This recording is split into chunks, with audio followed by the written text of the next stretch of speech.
Ich habe selber ein Aquarium, ein kleines, und seitdem interessiere ich mich eigentlich für alle möglichen Fische und bin auch sehr fasziniert von dem Leben unter Wasser.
Prosatexte aus verschiedenen Jahrhunderten beschwören diese fremde Welt für uns herauf, laden zum Staunen oder auch zum Lachen ein.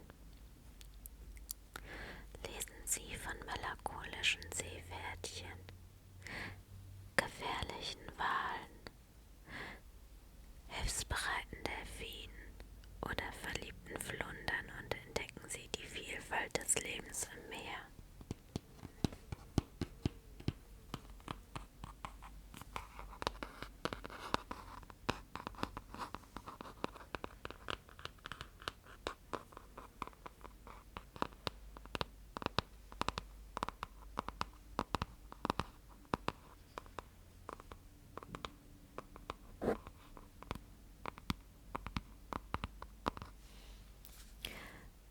Und jetzt möchte ich gerne ein kleines Gedicht aus diesem Büchlein vorlesen.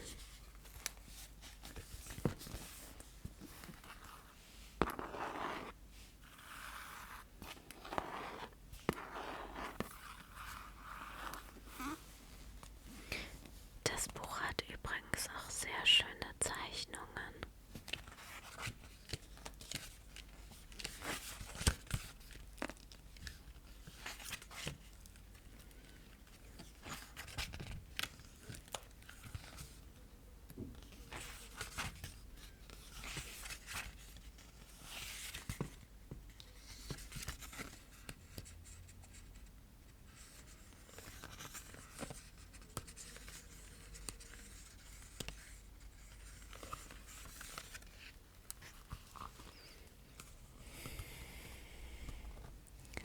Ich bin eine Koralle im Meer der Erinnerung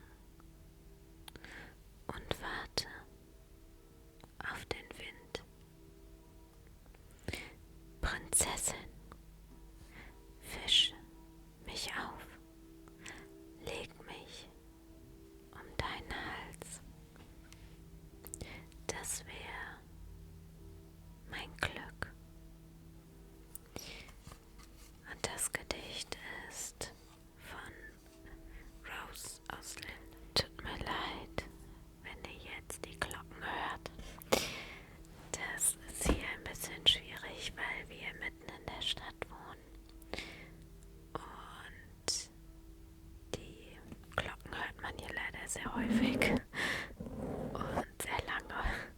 Als nächstes habe ich auch wieder so etwas wie ein Büchlein oder zwei Büchlein.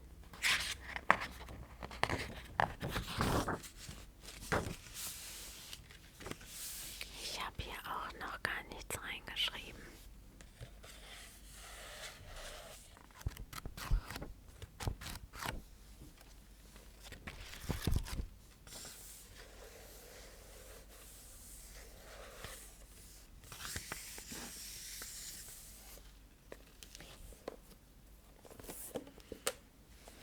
Und als nächstes habe ich hier sowas Ähnliches. Es ist auch ein kleines Notiz, ja, Heft eher.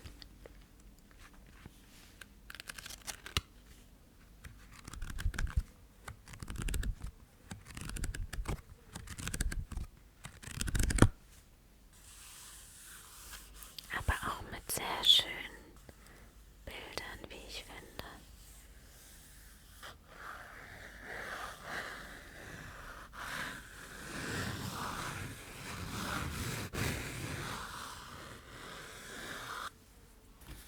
Und einer sehr schönen Struktur.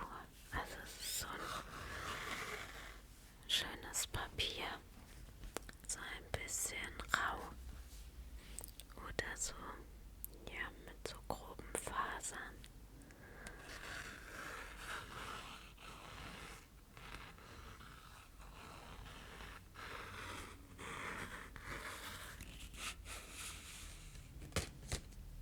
Und das sind Bleistifte mit einem Radiergummi hinten.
veranlassen den jungen Robert dazu, sich zu Fuß zur Küste aufzumachen. Einmal will er die offene See erleben, bevor er unter Tage arbeiten muss.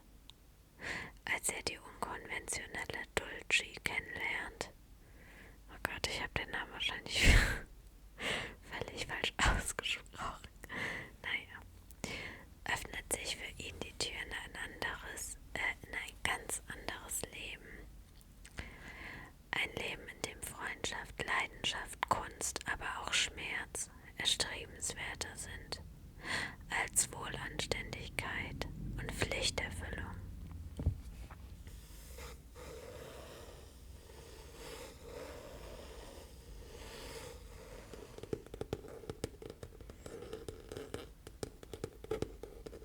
Es hat so orangene Seiten, oder?